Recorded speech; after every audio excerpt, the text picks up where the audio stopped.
नमस्कार, मैं हूं अंजलि और आप देख रहे हैं कलयुग की कलम समाचार पत्रिका।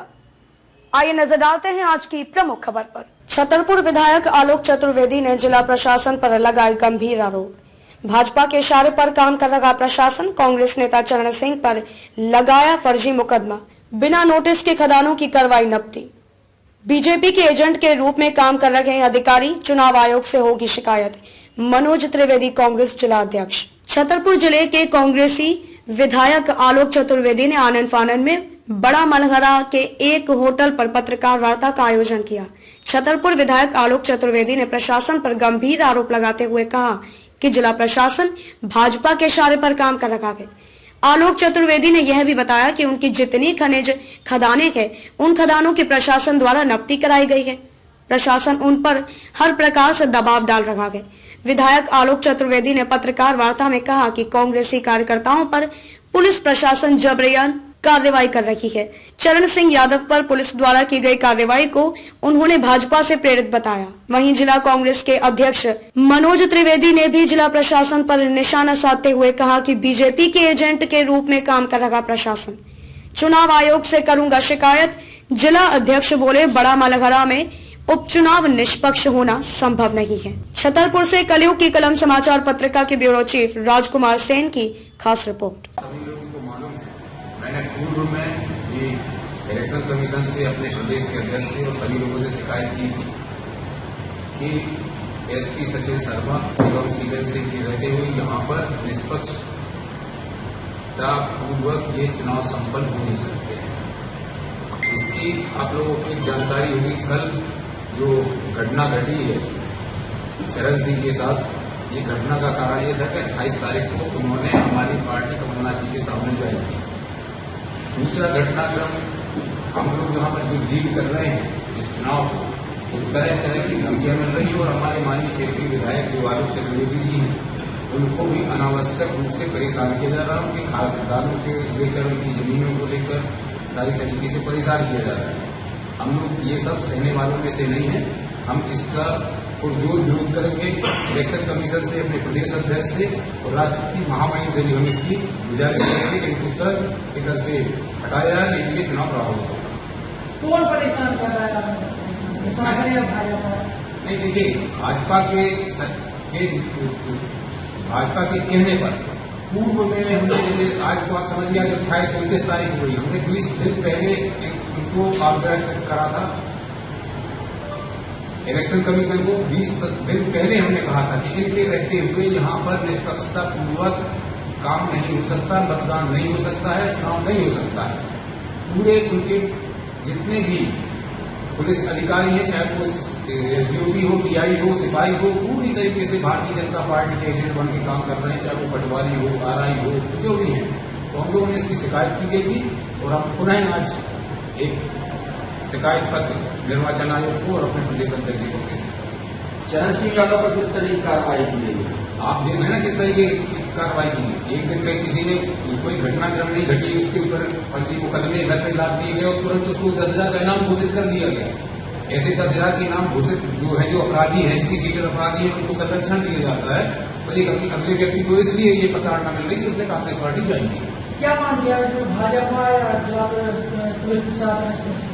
सरकार की, भारतीय जनता पार्टी की सरकार के नेतृत्व में ये चुनाव है, इसीलिए हम लोगों ने पहले शिकायत की गई थी कि यह इस तरह से निष्पक्षता पूर्वक इसमें चुनाव नहीं हो सकते। वो आपने देख लिया कि ये नहीं हुए और यदि इनको नहीं हटाया गया तो आप देखिए मतदान भी प्रभावित करेंगे। विधायक जी, आपकी खदानों पर भी प्रशासन लगातार दबाव बना रहा है, किस तरीके से आप? देखिए, भाजपा बहुत सीधी बात है कि शासन और प्रशासन के द्वारा अब भाजपा को जिताने का काम चल रहा है। ये दबाव उसके लिए है। पूर्व में जब 17 तारीख को तो मंच से गोपाल भार्गव जी ने कहा था कि जो छतरपुर विधायक हैं उनके द्वारा अवैध कब्जा कर रखा गया है जमीनों पर और उनके सभी खदानों की और इसकी जांच कराई जाएगी और उन पर 10 तारीख के बाद कार्रवाई की जाएगी। उसके लिए मैंने कहा था कि मुझे कोई आपत्ति नहीं है, आप चाहें तो 10 तारीख का इंतजार न करें, आप अभी भी करा सकते हैं, सत्ता पक्ष में है।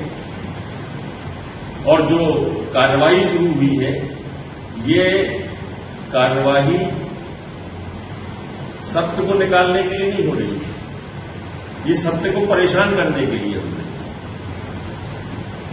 मैं 40 वर्षों से खनिज व्यवसाय में हूं, मेरा परिवार खनिज व्यवसाय में है। 40 वर्षों में 15 साल भाजपा की सरकार रही, तब भाजपा को इन सारी प्रक्रियाओं की याद नहीं आई जो चुनाव के इस आखिरी चरण पर आज याद आ रहा है कि 2 दिन 3 दिन पहले उन्हें नापतौल याद आ रही है, उन्हें सारी चीजें याद आ रही हैं कि अब होना चाहिए। ये कुछ नहीं है, ये मेरे ऊपर दबाव बनाने का प्रयास किया जा रहा है शासन और जिला प्रशासन के द्वारा। मैं पूर्व में भी कह चुका हूं कि इस तरह के दबाव से न मैं डरने वाला हूं और न मैं झुकने वाला हूं। इनसे जो इन्हें कार्रवाई करनी है, मैं सही भी हूं तो इन्हें कार्रवाई करनी है।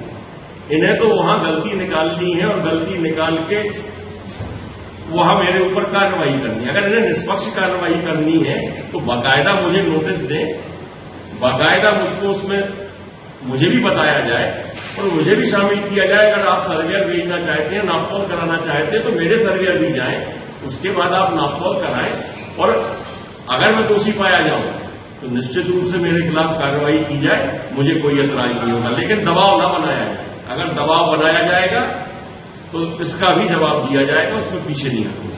पूर्व में भी आपके ऊपर प्रशासन द्वारा कोई दबाव बनाया गया क्या? हाँ, पूर्व में भी प्रयास, जब 17 तारीख को शिवराज सिंह जी आए थे उस समय भी एक बार प्रयास किए गए, इसी तरह की नापतौल की गई, फिर बंद कर दी गई, अब पुनः फिर चालू कर दी गई। तो जो ये घटनाक्रम चल रहा है, ये घटनाक्रम मैं आश्चर्य में हूं कि ये चुनाव का समय है। राजनीतिक विद्वेष है कि व्यक्तिगत विद्वेष है? चुनाव तो चुनाव की तरह होना चाहिए, इसमें ना तो ये सारी चीजें कहीं पे आती हैं। आज इस समय जब चुनाव का अंतिम चरण है तो भैया अब किस बात का आपको डर है? शासन और प्रशासन की मदद से आप चुनाव जीतना चाहते हो। मैं बताऊं आपको, यहां पर जिस तरह हम लोगों की मौजूदगी में मुझे जो जानकारी यहां मिल रही है, यहां पर सचिवों को, रोजगार सहायकों को, समिति सेवकों को, शासकीय सभी कर्मचारियों के ऊपर जिस तरह का दबाव बनाया जा रहा है इस चुनाव में, जिलाध्यक्ष जी ने पूर्व में भी शिकायत की थी कि इन लोग प्रशासन के इन अधिकारियों के रहते हुए यहां पर निष्पक्ष कार्यवाही नहीं हो पाएगी, निष्पक्ष चुनाव नहीं हो पाएगा। और आज मीडिया के माध्यम से मैं कहना चाहता हूं कि छतरपुर का या बड़ा मलैदा का चुनाव निश्चित रूप से यहां भाजपा चुनाव नहीं लड़ रही है, जिला प्रशासन और शासन चुनाव लड़ रहा है। चरण सिंह का शामिल होना इस वजह से भाजपा में बदलाव? देखिए, चरण सिंह यादव जी निश्चित कांग्रेस में शामिल होने से ये यादव समाज पर उनको अपना जनाधार घटता नजर आया। सत्ता पक्ष दबाव बनाकर कहीं आपको उनको जनाधार घटता नजर आया। तो जो घटनाक्रम चरण सिंह यादव जी के साथ हुआ, ये अचानक सारे घटनाक्रम कैसे हो जाते हैं?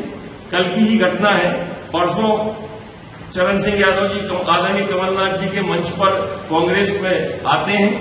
कल हम लोगों के कार्यकर्ताओं की बैठक में चरण सिंह जी शामिल थे। हम लोग वापस लौट रहे थे।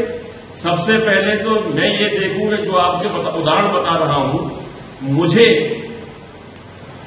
भगवा थाने के सामने रोका गया और ये कहा गया कि एसडीओपी का पॉइंट है और आपको यहां रोकने के लिए कहा गया।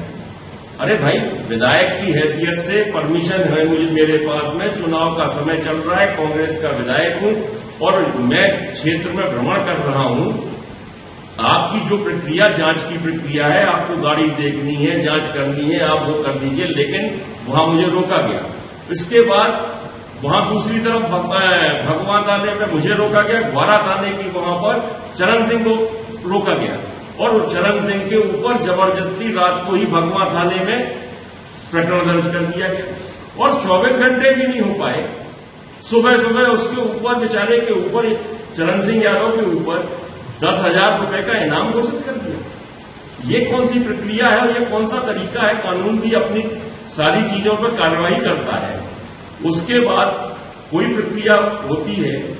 ये यादव समाज का जो हमारे क्षेत्र में, बड़ा मलेरा क्षेत्र में अपमान किया जा रहा है, यादव समाज के साथ में जो ये सब चल रहा है, ये उचित नहीं है और चरण सिंह यादव को निश्चित रूप से न्याय मिलेगा।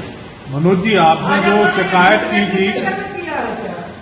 जो शिकायत की थी चुनाव आयोग में कलेक्टर एसपी को हटाने के लिए, उन्हें नहीं हटाया गया, अब आपका अगला स्टेप क्या होगा? अब पुनः आयोग की शिकायत करें, पुनः उनको स्मरण कराएंगे कि हमने आपसे ये कहा था कि सामने जो घटनाक्रम हो रहे हैं इसी के कारण हो रहे हैं। यदि आप नहीं हटाते हैं तो फिर निश्चित तौर से ये चुनाव प्रभावित करें। एक कलेक्टर साहब कांग्रेस के कार्यकाल की आप लोगों की कार्यकाल। खबरों में अब तक के लिए बस इतना ही। मिलते हैं फिर किसी खास खबर के साथ, तब तक के लिए नमस्कार।